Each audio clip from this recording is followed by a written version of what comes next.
This is a quick tip for anybody who has bought one of these relatively cheap desk mounts for monitors. Now this piece of the beam is rigid and obviously it just turns on the pivot there. Now that's a problem for me because I didn't want the whole thing, so I've taken one portion out and you can mount this bit on there. But then it's probably ever so slightly too short sometimes, especially if you bring the monitor towards you, you kind of want to maybe extend it a little bit. So there's no way of making that telescopic. However, if you do remove this portion, you can take that and place it underneath. So that's what I've done here. So you can see that's the section that I've removed. So that used to be on there.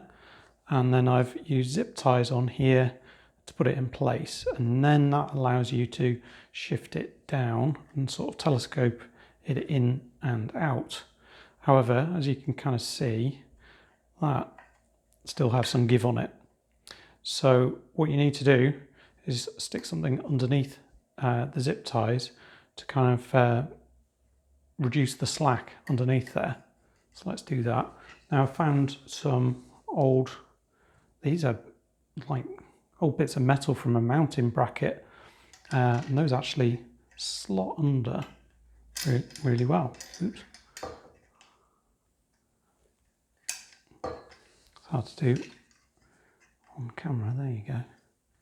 Underneath like that. So if we do that on the bottom, still got a little bit of play in there. Let's do that on the bottom and the top. Okay, so that's done. So we've got these underneath and on top. They're taking up the slack. Now, if I put some weight on there, I'm pulling that down and there's not much movement. Obviously, like I said, it won't take the weight of a really heavy monitor. You will get some give in there, but I'm pushing quite hard there and that's not coming down too much. And it'll just give you that level of adjustment that you might need. You can pull that in and out.